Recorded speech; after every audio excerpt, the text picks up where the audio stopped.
What's your rank again, ma'am? Coffee officer?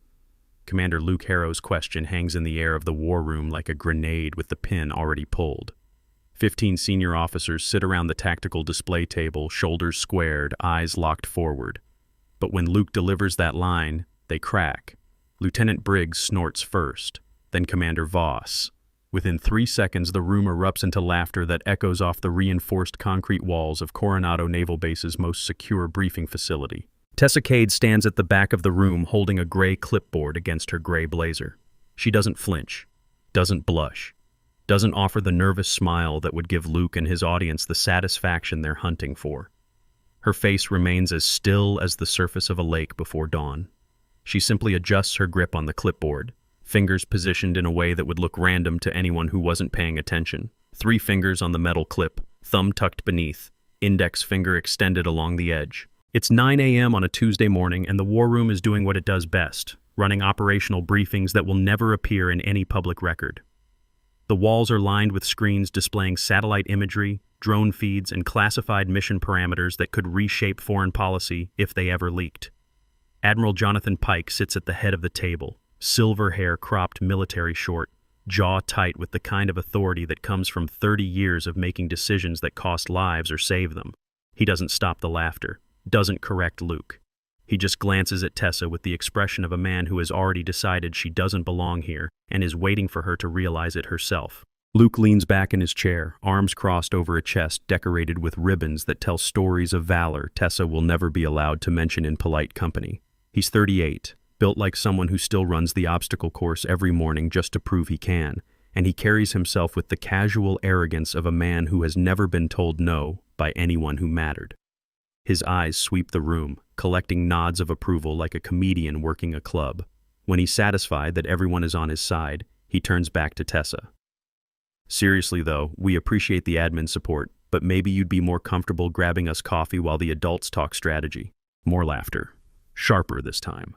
Captain Reed, sitting 2 seats down from Luke, actually slaps the table. The sound cracks through the room like a starter pistol. Tessa doesn't move. She breathes in for 4 seconds, holds for 4, exhales for 4. It's a rhythm so subtle that no one in the room registers it as technique. They see a woman standing awkwardly at the back of a briefing she clearly doesn't understand, frozen by embarrassment. They don't see the combat breathing pattern that Spec Ops teams drill until it becomes as automatic as a heartbeat. Inhale 4, hold 4, exhale 4. The kind of breathing that keeps your hands steady when the world is ending around you. She sets the clipboard on the table behind her. Her tablet sits next to it, screen dark, corners reinforced with black rubber that's seen better days. She taps the screen once to wake it, and her fingers move across the glass without hesitation. No hunting for keys, no correcting typos. 3 taps. Swipe left, 2 more taps. The movements are precise, economical. The kind of muscle memory that comes from typing the same sequences hundreds of times until your fingers remember better than your brain does. On the main display screen at the front of the room, a red progress bar flickers into existence for exactly 0.3 seconds. It's so fast that no one catches it except the audience watching this unfold. The bar reads, "System authentication required." Then it vanishes, replaced by the same satellite feed that was there before. Chief Petty Officer Marcus Ramos sits at the technical station along the left wall, surrounded by monitors that feed him data from every sensor and camera on base. He's 56 years old, with the kind of weathered face that comes from 28 years of naval service and a hairline that retreated decades ago. He's seen every kind of officer the Navy produces, the good ones, the bad ones, and the ones who mistake authority for wisdom. Right now, he's watching Tessa's hands move across that tablet, and his eyebrows pull together just slightly. Something about her keystroke pattern doesn't match the profile of a logistics contractor. The rhythm is too fast, too confident. He makes a mental note but says nothing. Luke isn't finished. He never is.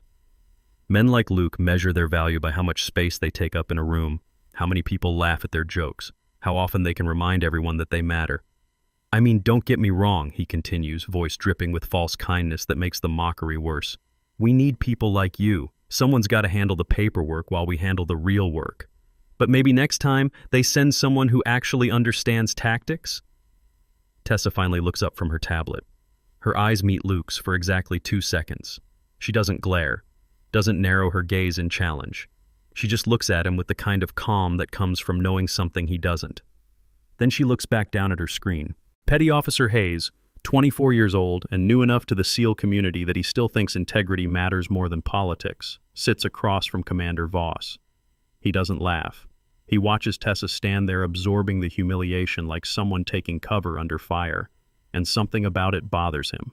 He's seen enough locker room cruelty to recognize the pattern. One person gets marked as weak and everyone else piles on because it's easier than being the next target.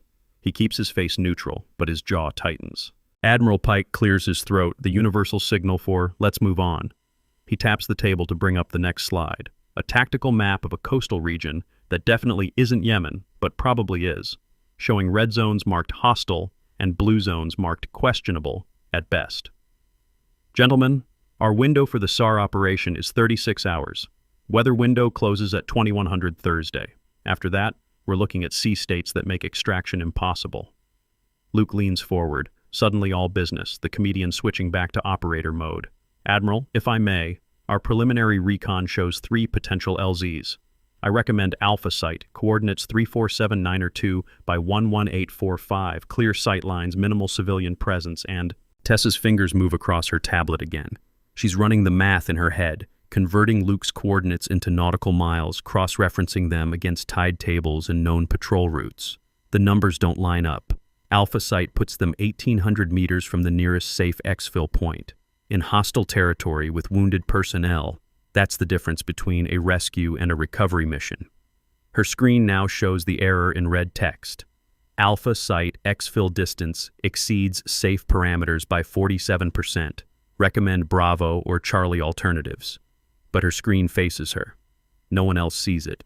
She doesn't interrupt, doesn't raise her hand like a student who spotted the teacher's mistake. She just adds a note to her file and continues listening. CTA 1. Tessa sits alone at the back table, invisible to everyone who matters. No one offered her a seat at the main briefing circle. No one asked her opinion. If you've ever been underestimated just because of how you look, hit that like button. Let's see who else knows this feeling. And if you want to support stories where the quiet ones win, the thanks button helps us keep going. Lieutenant Briggs, sitting directly behind Luke like a loyal shadow, leans back in his chair and crosses his arms over a chest that looks like it was carved from granite.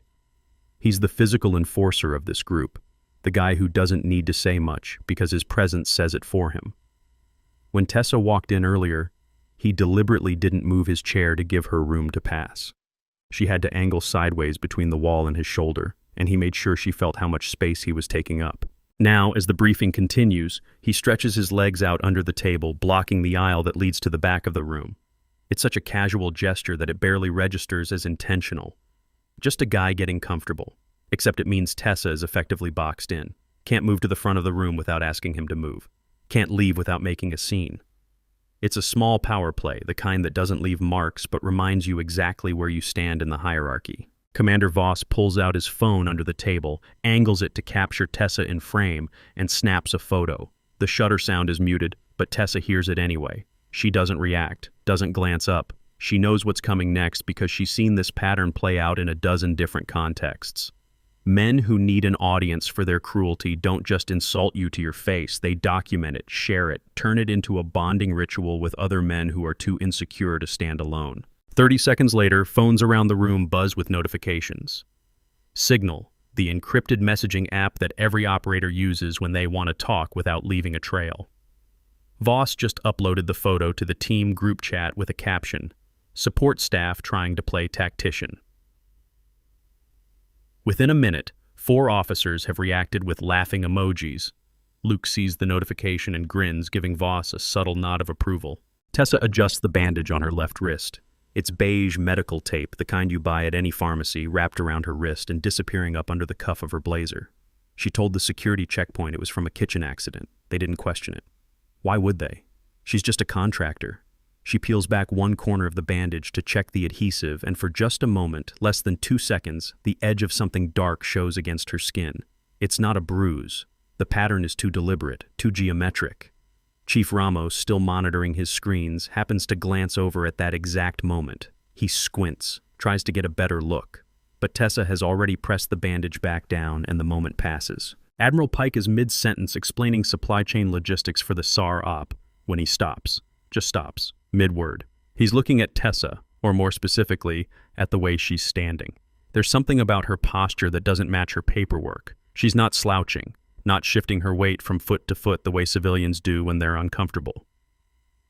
She's standing in what the military calls parade rest, feet shoulder-width apart, hands clasped loosely behind her back, weight distributed evenly. It's so natural that it doesn't look deliberate, but Pike has been in the Navy long enough to recognize muscle memory when he sees it. He leans toward his aide, a young lieutenant commander named Foster who handles personnel files. Pike keeps his voice low. "Where did we source her from?" Foster taps his tablet, pulls up Tessa's file. "Logistics contractor, sir. Civilian. No prior service listed." Pike frowns, looks at Tessa again, then back at Foster. "You sure about that?" "File says so, sir."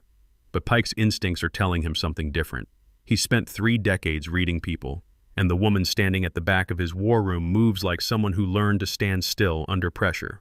He makes a mental note to have Foster dig deeper, then returns his attention to Luke's briefing. Luke is in his element now, using a laser pointer to highlight targets on the map, speaking with the confident rhythm of someone who believes his own expertise is unquestionable.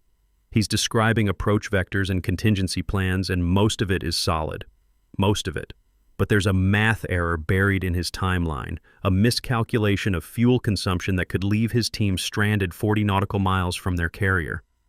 It's the kind of mistake that happens when you're so confident in your own competence that you skip the double check.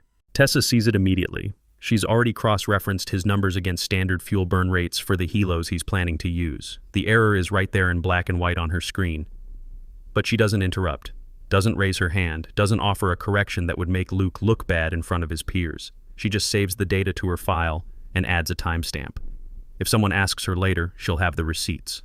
But right now, correcting him would only paint a bigger target on her back. Captain Reed, sitting 3 seats down from Luke, is watching Tessa with the lazy focus of a cat watching a mouse.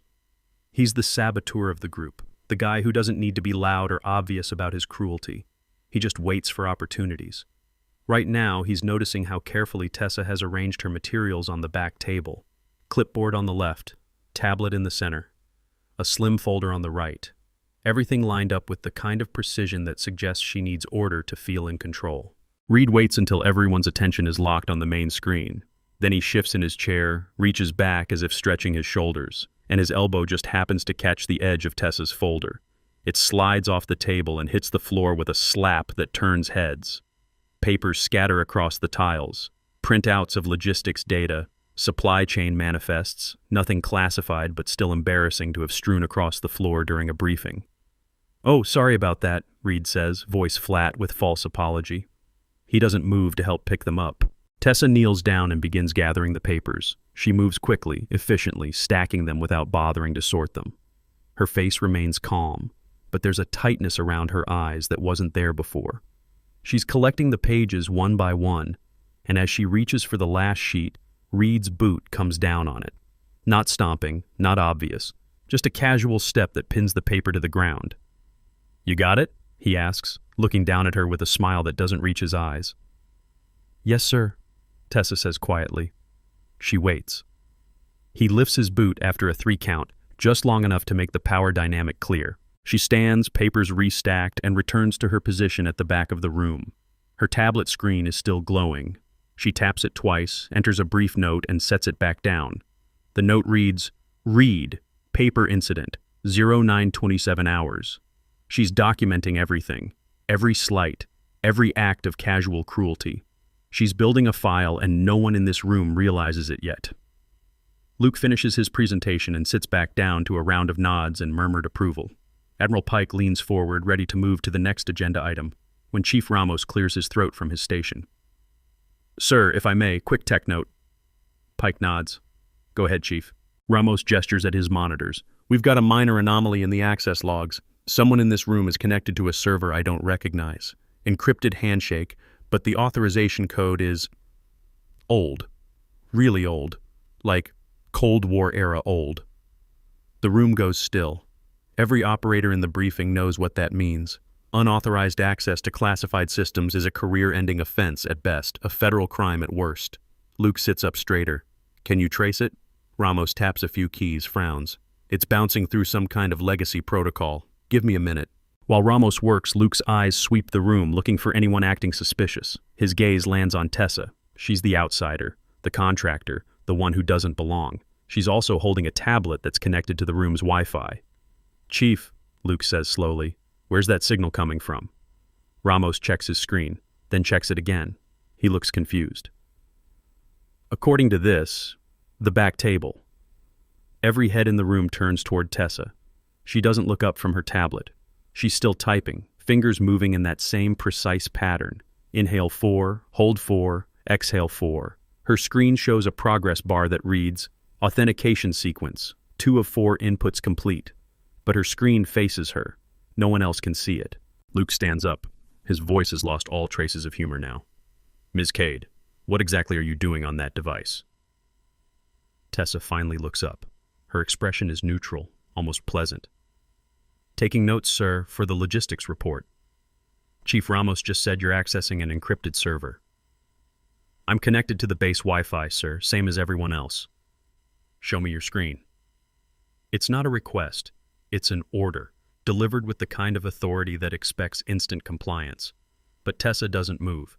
She looks at Luke, then at Admiral Pike. Sir, she says to Pike, with respect, my work is covered under contractor confidentiality agreements. I'd need written authorization to share my screen with personnel outside my reporting chain. The room goes dead silent. What Tessa just did, politely, calmly, using proper military courtesy, was refuse a direct order from a superior officer. Except she technically didn't, because she's a civilian contractor and Luke technically isn't in her chain of command. It's a bureaucratic loophole, and she just drove a truck through it. Luke's face darkens. Admiral, permission to have Ms. Cade's device secured until we can verify. Granted, Pike says.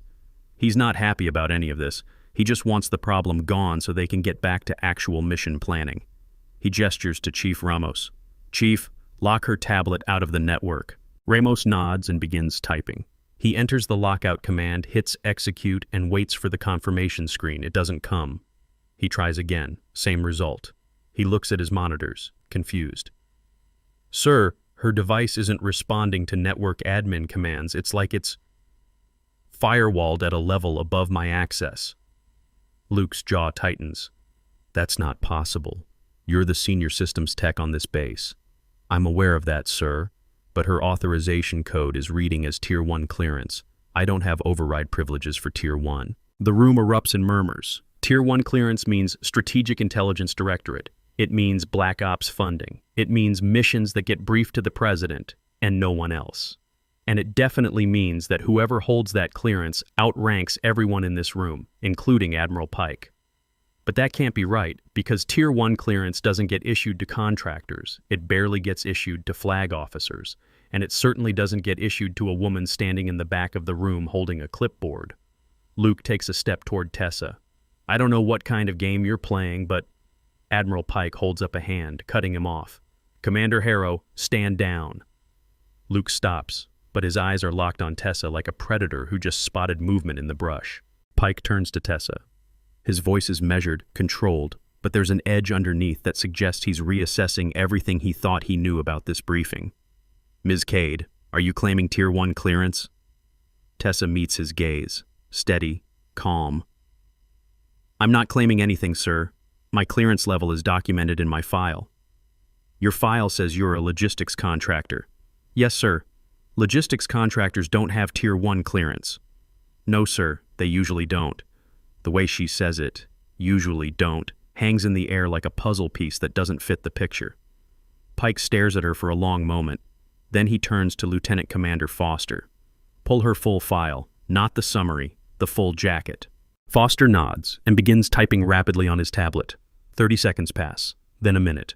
Foster's expression shifts from neutral to confused to something close to alarm. Sir, Foster says slowly, her file is restricted. I don't have access. What do you mean you don't have access? You're my personnel officer. I understand that, sir, but the file is tagged with a SCIF-level restriction. I'd need separate authorization from... He squints at the screen. from the Director of Strategic Intelligence to even request access. Pike's expression goes from annoyed to genuinely concerned. Get him on the line. Sir, it's 09:30 on a Tuesday. He's probably in. I don't care if he's in a meeting with the Joint Chiefs. Get him on the line, now.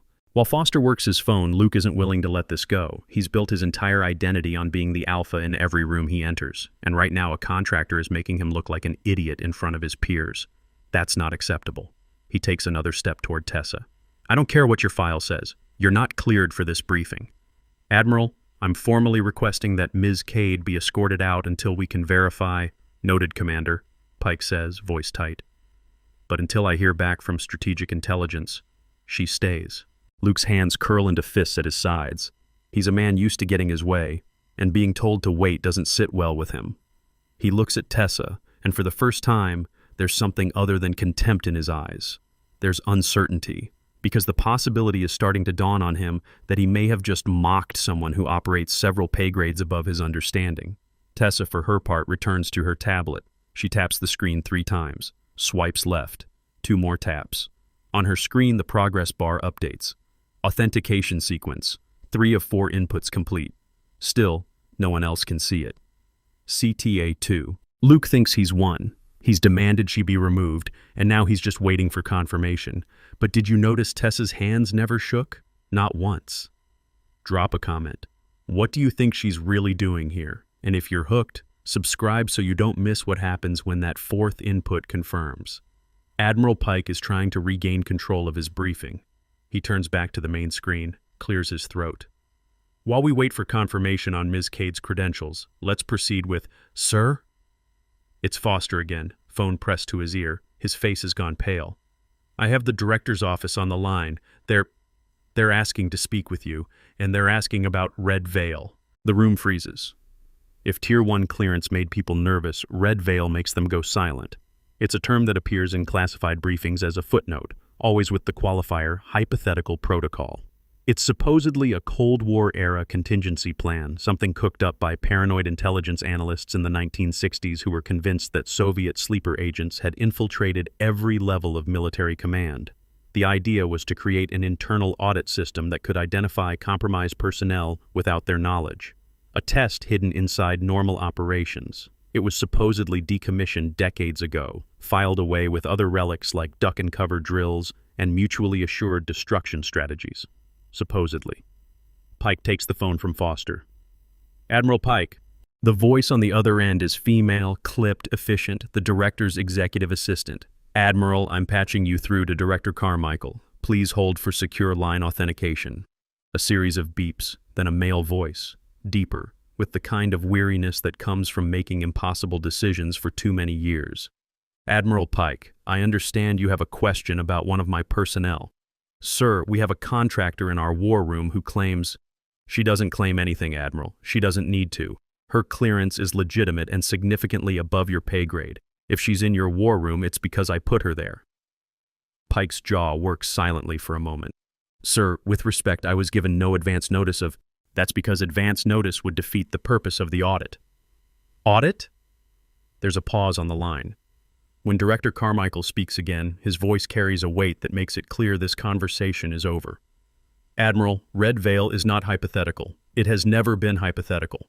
And if it's activating in your facility, I strongly suggest you let it run its course. Director Carmichael out. The line goes dead. Pike lowers the phone slowly. He looks at Tessa, really looks at her, and for the first time since she walked into this briefing, he sees her. Not as a contractor, not as an outsider, but as someone who has been playing a game he didn't know existed. Ms. Cade, he says carefully, what is Red Veil? Tessa looks up from her tablet. Her expression hasn't changed, still calm, still neutral. I'm not authorized to brief on that protocol, sir. Not yet. Not yet? Luke cuts in. What does that mean, not yet? Tessa doesn't answer him. She's typing again, fingers moving in that precise rhythm. On her screen, visible only to her, a final command prompt appears. Execute final authorization? Yes? No. She hesitates. Just for a moment. This is the point of no return. Once she inputs the 4th command, everything changes. The room will seal, the lights will turn red, and everyone in this briefing will learn that for the past 45 minutes they've been inside a test they didn't know they were taking. But Luke won't let it go. He's crossed the room now, standing directly in front of Tessa's table. Lieutenant Briggs has moved too, positioning himself behind her, blocking her exit. It's a classic intimidation tactic. Surround the target, make them feel small. I asked you a question, Luke says, voice low and dangerous. What is Red Veil? Commander Harrow, Admiral Pike says, return to your seat. But Luke is past listening. He's tired of being confused, tired of feeling like he's missing something, tired of a contractor making him look weak in front of his team. He reaches for Tessa's tablet. Let me see what you're working on. It's the wrong move. The moment his fingers close around the edge of the tablet, Tessa moves. Her hand comes up in a smooth arc, not striking him, but redirecting his grip with a wrist turn that's so fast and so precise that Luke doesn't realize what's happened until he's stumbling half a step to the side. She's standing now, the tablet pressed to her chest, and there's suddenly 3 feet of distance between them. Luke stares at his empty hand, then at Tessa, then at his hand again. Did you just... I protected classified property, sir, Tessa says evenly, as required by my security clearance. You put your hands on me. I redirected your unauthorized attempt to access a secured device. There's a difference. Luke's face goes red. This has crossed a line. In his world, you don't get physical with a superior officer. You don't embarrass them in front of witnesses. You definitely don't do it calmly, like it's just another item on your checklist. Admiral, Luke says, voice shaking with barely controlled rage, I want her removed. Now. Pike looks at Tessa, then at Luke, then at the phone in his hand that just delivered a message from someone who outranks everyone in this room. He doesn't like what's happening, doesn't understand it. But 30 years in the Navy have taught him when to trust his instincts and when to trust the chain of command. Right now, the chain of command is telling him to let this play out. But Luke doesn't wait for permission. He nods at Lieutenant Briggs. Get security, have her escorted out. Briggs moves toward the door, but before he can reach it, Admiral Pike's voice cuts through the room like a blade. Belay that order, Lieutenant. Briggs stops, confused. He looks at Luke, then at Pike. Sir, return to your seat. Admiral, with respect, Luke starts. Commander Harrow, you are 1 word away from insubordination. Sit down. The room is so quiet you can hear the ventilation system humming through the walls. Luke stands there for a long moment, pride warring with survival instinct. Finally, survival wins. He returns to his seat, but his eyes never leave Tessa.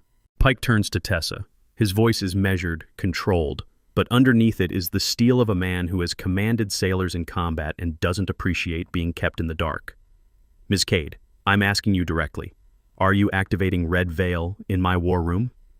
Tessa meets his gaze, and for the first time since she walked into this briefing, she allows herself a small, almost imperceptible smile.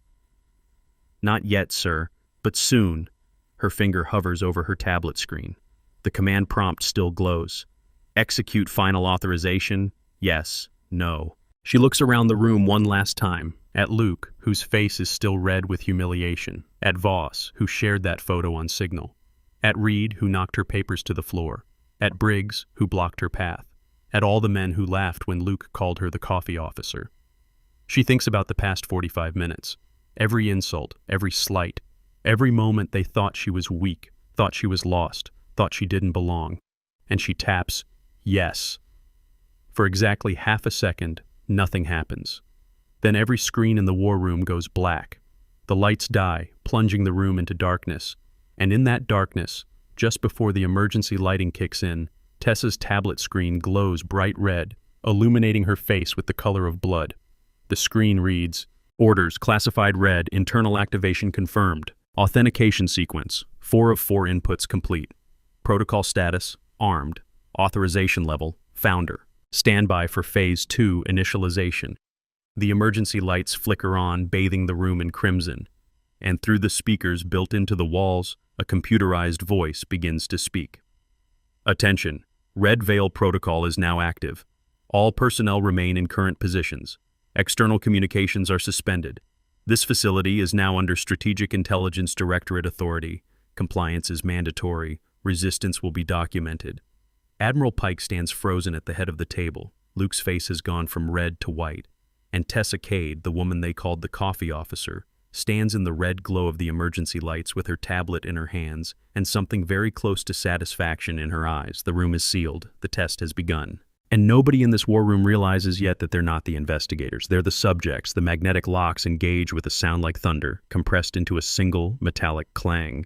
Every door in the war room seals simultaneously. Main entrance, emergency exits, even the ventilation access panels. The sound reverberates through the concrete walls, and for 3 full seconds, nobody moves. 15 senior military officers sit frozen in red emergency lighting, staring at screens that have gone dark except for a single message repeating on every display. Red veil active, remain seated, protocol in progress. Commander Luke Harrow is the first to break the silence. He lunges out of his chair and crosses to the main door in 4 long strides, grabbing the handle and pulling. It doesn't budge. He pulls harder, muscles straining against steel that won't move. The door might as well be welded shut. "Chief," Luke barks at Ramos. "Override the locks, now." Chief Ramos is already typing, fingers flying across his keyboard with the desperate speed of someone who knows his expertise is about to be tested in front of everyone who matters. He enters his master override code, hits execute. The screen flashes red. Access denied. Insufficient clearance level. "That's not possible," Ramos says, voice tight. "I built half these systems. I have root access to—" His screen goes black. Then red text appears, letter by letter, like someone is typing it in real time. "Chief Petty Officer Marcus Ramos, your credentials have been temporarily suspended. You are now operating under Strategic Intelligence Directorate observation. Do not attempt further override commands." Ramos leans back from his keyboard like it just bit him.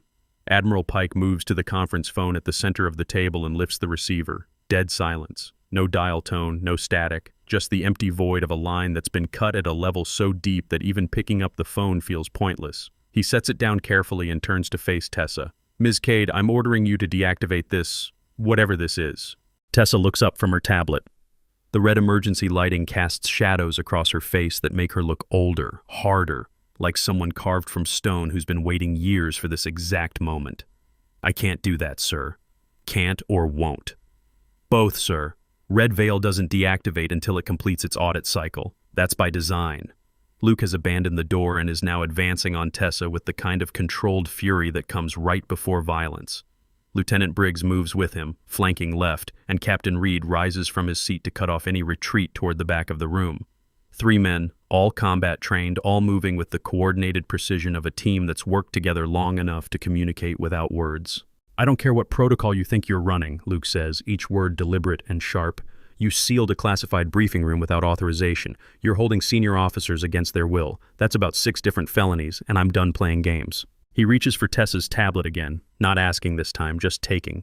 But Tessa's already moving. She pivots on her left foot, turning her body 45 degrees so Luke's hand passes through empty air where the tablet was a heartbeat ago. At the same time, her right hand comes up and guides his extended arm downward with exactly enough pressure to redirect his momentum without actually striking him.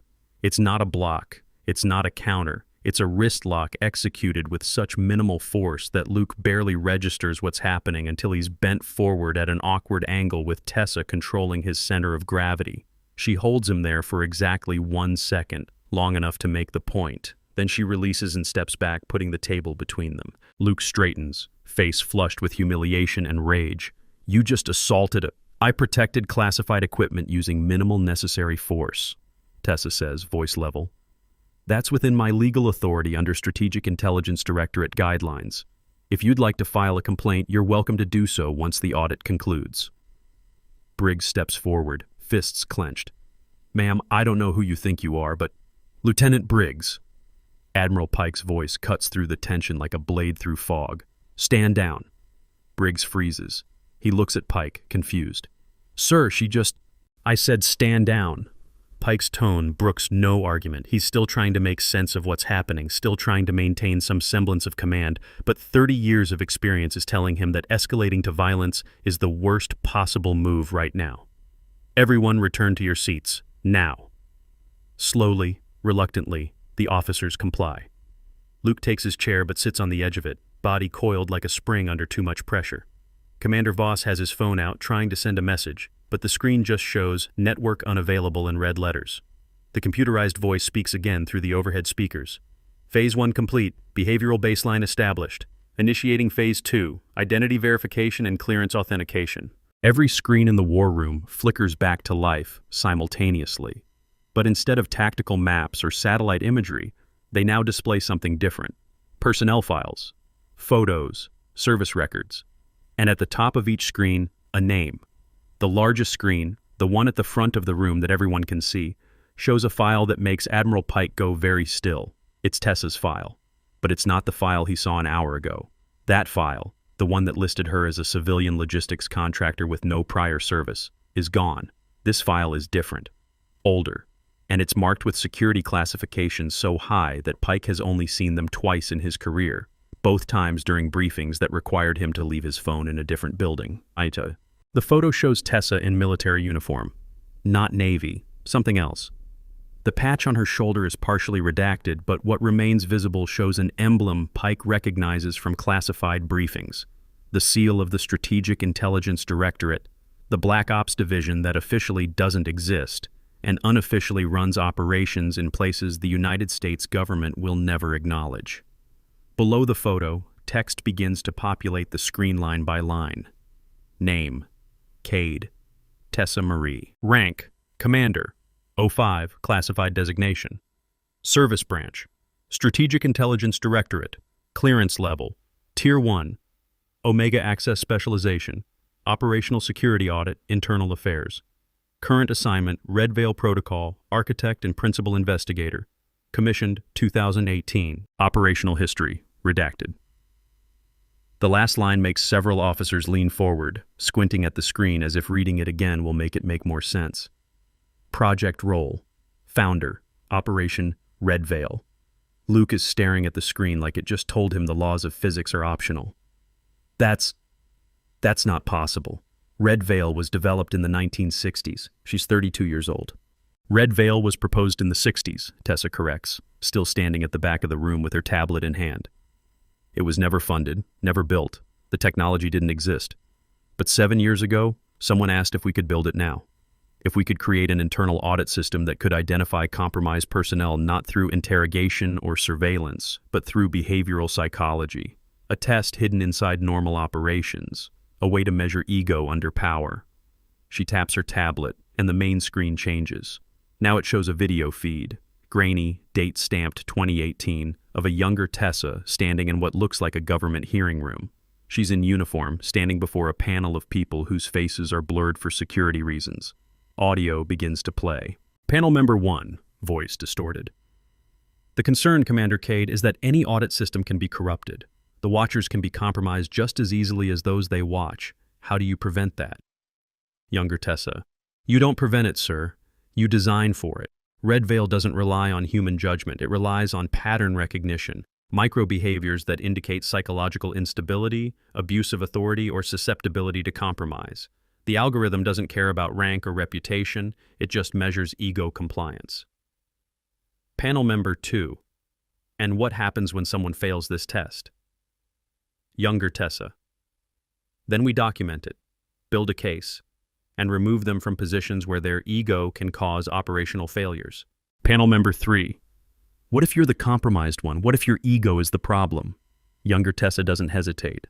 Then the system will expose me too. That's the point, sir. No one is above the audit, not even the person who designed it. The video stops. The room is silent, except for the hum of electronics and the labored breathing of men whose understanding of reality just shifted underneath them. Chief Ramos is the first to speak. His voice is quiet, almost awed. You built this. The whole thing. You weren't sent here to activate it. You created it. Tessa nods once. 7 years ago, I pitched Red Veil to the National Security Council. They approved it with one condition: that I be removed from the official personnel database to prevent external compromise. My service record was sealed, my rank was classified, and for the past 7 years I've been moving through military installations as a civilian contractor, watching how people behave when they think no one important is watching them. She adjusts the bandage on her wrist, and this time she doesn't try to hide what's underneath. She peels back the tape completely, revealing what's been there all along. The tattoo. It's not large, maybe 2 inches across, positioned on the inside of her left wrist where it would normally be covered by sleeves or watch bands. The design is geometric, angular lines forming a pattern that looks almost like a circuit board, but at the center is an emblem that several people in the room recognize, the Strategic Intelligence Directorate seal, and beneath it, in small, precise lettering, RV Architect 01. The room erupts in sharp inhales and muttered profanity that's quickly swallowed back. Chief Ramos actually stands at attention, an automatic response drilled into him over 28 years of service. "That's founder-level designation," he says, voice hoarse. "That ink is issued to maybe 5 people in the entire intelligence community." Tessa rolls her sleeve back down, covering the tattoo again. 4 people, actually. I'm one of them. Luke has gone from red to white to a color that doesn't exist in nature. He's gripping the edge of the table so hard his knuckles are bone white. You've been running an investigation on us this entire time, every briefing, Not an investigation, Tessa interrupts. An audit. There's a difference. Investigations start with suspicion. Audits start with data. Admiral Pike has found his voice again, though it sounds like it's being dragged over gravel. "The director said Red Veil was activating in my facility. He didn't say it had been active for weeks." "Actually, sir, it's been active for 6 months. I was assigned to Coronado last March. This briefing was just the final phase, the stress test." Commander Voss makes a strangled sound. 6 months. You've been documenting us for 6 months. Not just you, Commander. Everyone in this room, every officer at this base. Behavioral patterns, decision-making under pressure, treatment of subordinates, adherence to protocol when you think no one's checking. Red Veil has been running in the background the entire time, collecting data, building profiles. She taps her tablet again. The screens around the room change once more, and this time they show something that makes several officers go very, very still. It's footage, security camera feeds, chat logs, photos, all time-stamped, all labeled, all organized into neat categorical folders that spell out 6 months of documented behavior in excruciating detail. One screen shows Luke in the gym 3 months ago, berating a junior sailor who couldn't complete a pull-up, calling him weak, worthless, a waste of uniform. Another screen shows Voss sharing memes in the Signal group, not just the one from today, but dozens of them, all making jokes at the expense of junior personnel or contractors or anyone Voss decided was beneath him. A third screen shows Captain Reed in his office, on a phone call that was supposed to be private, discussing classified operational details with someone whose name is redacted, but whose company logo, a defense contractor specializing in maritime security, is very much visible. And a fourth screen shows Luke again, this time in the war room 2 weeks ago, deliberately giving incorrect tactical information to a junior analyst just to see if they'd catch the mistake. They didn't. He laughed about it afterward. The evidence goes on and on, screen after screen, a cascade of small cruelties and ethical compromises and judgment failures that individually might mean nothing but collectively paint a picture of systemic rot. Luke stares at the screen showing his own face, his own voice, his own words. "This is illegal. You can't just surveil." "I can, actually," Tessa says. "Every person at this installation signed a security agreement acknowledging that they may be subject to monitoring for operational security purposes. You signed it the day you arrived, Commander." Page 17, paragraph 4, subsection C. The screens flicker again. Now they show signed documents, legal forms. Every officer in this room signed away their expectation of privacy the moment they walked onto a classified military installation. They just never thought it would matter because they never thought anyone was watching. Tessa turns to face Luke directly. "Red Veil wasn't built to catch traitors through interrogation, Commander. It was built to measure who would abuse power when they thought no one was watching. I wore the coffee officer disguise because arrogance reveals itself only to those it believes beneath it." She pauses, lets that sink in, then continues. "You didn't fail a test. You failed your own character. Every joke at my expense, every time you undermined my credentials, every time you mocked someone you saw as weaker than you. Red Veil tracked all of it, not for punishment, for pattern recognition." Luke's mouth works silently. He looks like a man watching his career collapse in real time. "Because betrayal doesn't start with selling secrets," Tessa continues, voice steady and cold and absolutely certain. "It starts with believing you're above accountability. It starts with laughing at someone because you can. It starts with small ethical compromises that feel harmless until they're not." She taps her tablet one final time. The main screen changes to show a document. It's thick, 47 pages according to the page counter at the bottom, and it's titled Behavioral Analysis and Security Risk Assessment, Commander Luke Harrow. You've been flagged as a security risk for 4 months, Commander, but I needed to be sure. I needed documented evidence of psychological instability under pressure. So I let you laugh. I let you mock. I let you think I was powerless, and you gave me everything I needed. The document begins to auto-scroll. Luke's eyes track the text like watching a car crash in slow motion. Page after page of behavioral analysis, psychological markers, security violations. And there, on page 12, a section titled, Unauthorized Disclosure of Classified Tactical Information to Non-Cleared Personnel. It includes transcripts, call logs, bank transfers from a maritime security contractor to an offshore account in Luke's name, dates and times and amounts that add up to a pattern no lawyer could argue away. Admiral Pike reads the screen and his face goes gray. Holy cow, he breathes. Luke, tell me this isn't real. Luke says nothing. His jaw works silently, but no words come out. The main door unlocks with a heavy clunk that echoes through the war room. It swings open, and 2 people in dark suits step inside. Federal agents, badges visible on their belts, moving with the calm efficiency of people who have done this many times before. The lead agent, a woman in her 40s with steel gray hair and eyes that miss nothing, approaches the table and pulls out credentials. FBI Counterintelligence Division. She looks at Luke. Commander Luke Harrow, you're under arrest for unauthorized disclosure of classified information, selling tactical intelligence to private contractors, and violation of the Espionage Act. You have the right to remain silent.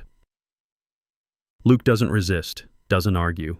He just sits there as they apply handcuffs, read him his rights, and guide him toward the door. As he passes Tessa, he stops, looks at her, opens his mouth like he's about to say something, maybe an apology, maybe a curse, maybe just a question about how he missed this. But no words come. The agents guide him out, and the door closes behind them with a finality that makes several officers flinch. The room is silent for a long, long moment. Then Admiral Pike turns to Tessa. How many others? In this room, just Commander Harrow for federal charges, but Commander Voss, Captain Reed, and Lieutenant Briggs are flagged for mandatory ethics review. They didn't commit crimes, but they demonstrated behavioral patterns consistent with abuse of authority and systemic bullying. They'll be temporarily reassigned pending completion of remedial training. Voss's phone buzzes. He looks down at it and his face goes pale. The message is from his commanding officer.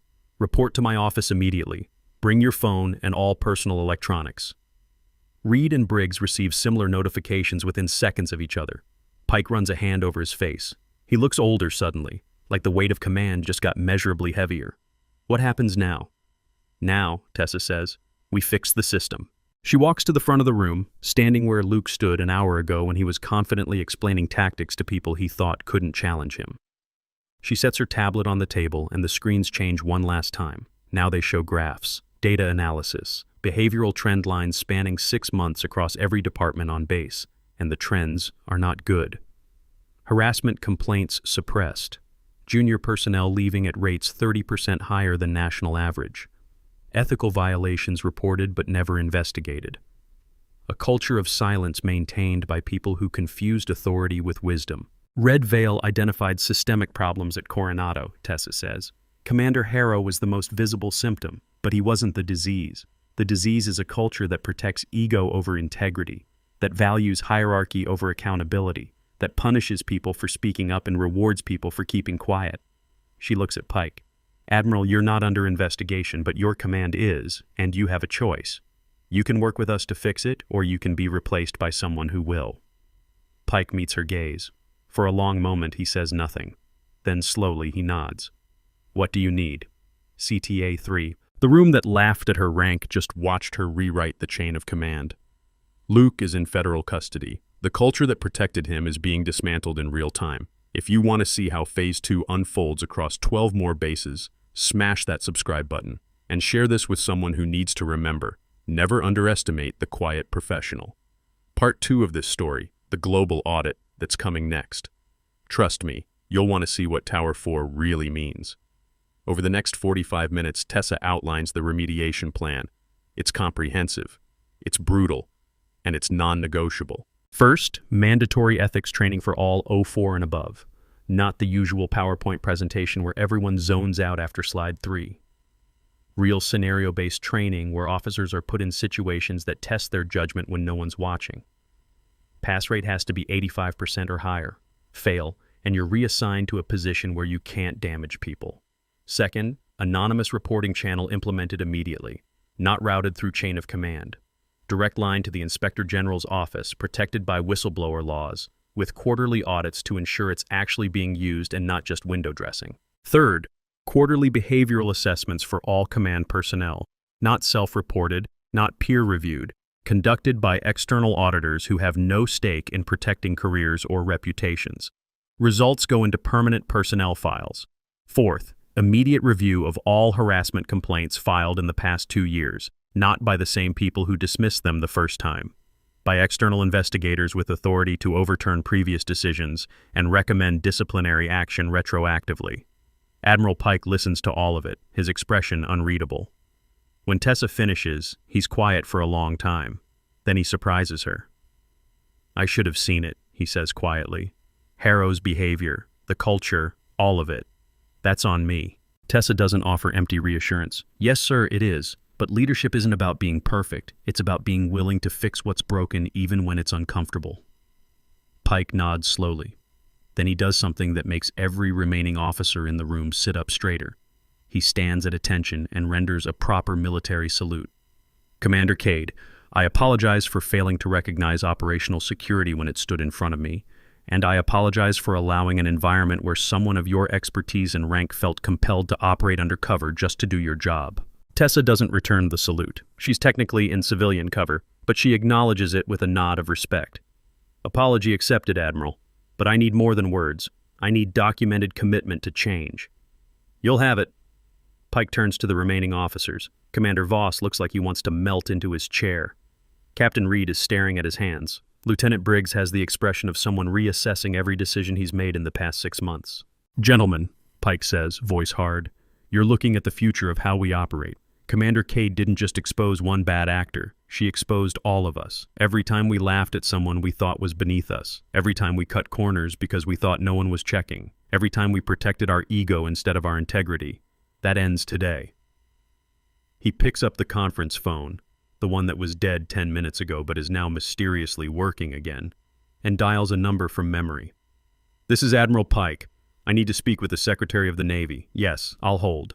While he waits, Tessa gathers her materials. She closes her tablet, tucks it under her arm, and starts toward the door, but Chief Ramos stands and blocks her path. For a moment, there's tension. Is he going to challenge her? Try to stop her from leaving? Then he stands at attention and salutes. "Ma'am, thank you for your service, and thank you for—" He struggles to find the words.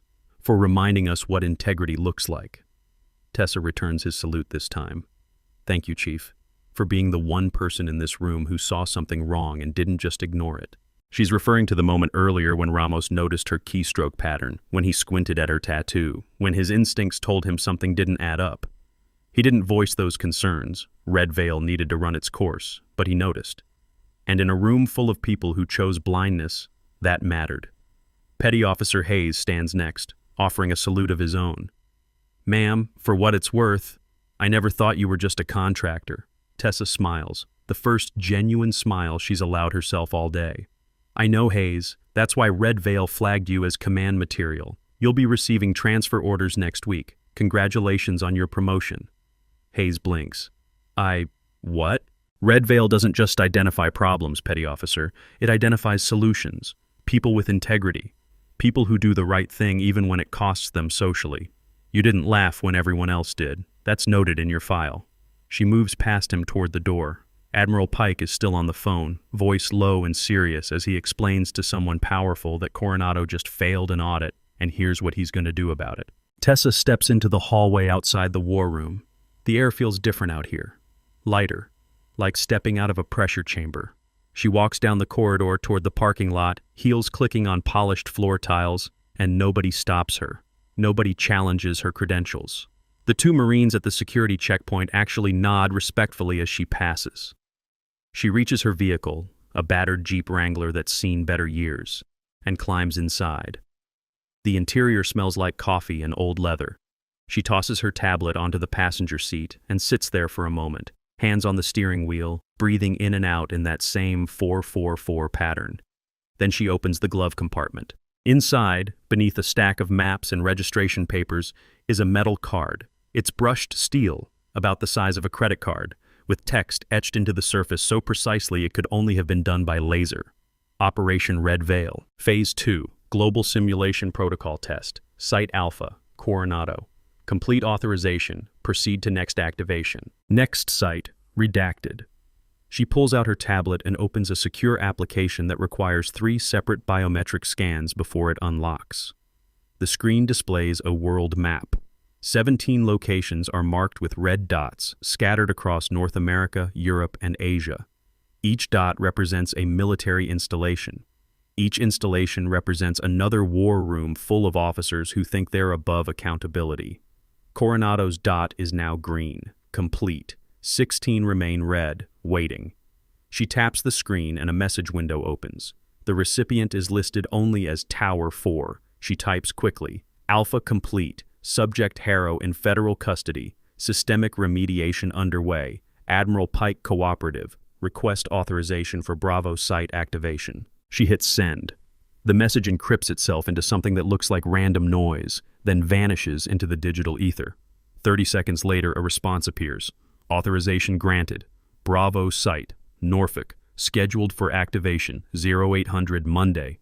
New cover identity. Supply chain auditor. Legends package attached. Well done, architect. Tower 4. Sends regards. Tessa closes the app and stares out the windshield at Coronado Base. She can see the war room building from here, a squat concrete structure designed to withstand anything short of a direct nuclear strike.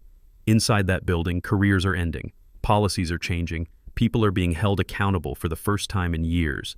And she feels tired. Not satisfied, not victorious, just tired. Because this was one base, one commander, one room full of people who needed to be reminded that rank doesn't equal righteousness. And there are 16 more just like it. 16 more times she'll have to stand in the back of a room and absorb mockery and wait for men to reveal who they are when they think no one's watching. Her phone buzzes. A text from a number she doesn't have saved but recognizes immediately. Director Carmichael. Saw the report. Luke's in custody. Pike is cooperating. You did good work. She doesn't respond, just sets the phone down and starts the engine. As she pulls out of the parking lot, her radio crackles with static, then clears. A voice comes through, computerized, gender-neutral, impossible to trace. Architect 1, this is Tower 4. Phase 2 is green-lit. Norfolk activation sequence begins in 72 hours. Your Legends package is ready. New name, new cover, new test. Tessa keys the mic. Acknowledged Tower 4, beginning transit. Architect 1, the system worked. You built something that holds power accountable. That matters. Tessa doesn't answer immediately. She's thinking about Luke's face when the handcuffs went on, about Admiral Pike's salute, about the 16 red dots still glowing on her map. Finally, she keys the mic again. It only matters if we finish what we started. Agreed. Tower 4 out. The radio goes silent. Tessa drives off base, past the guard gate, onto the highway that leads north toward wherever Norfolk is and whatever war room is waiting there. The sun is setting, painting the sky in shades of orange and red that look almost like warning lights. She thinks about the question that Senator asked her 7 years ago during that hearing, the question that made it into the video footage she showed the war room today. What if you're the compromised one?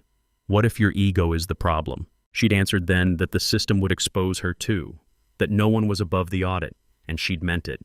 But now, driving alone with 16 more installations to audit and 16 more rooms full of officers to test, she wonders if she's starting to enjoy it. The reveal. The moment when people realize they've been tested and failed.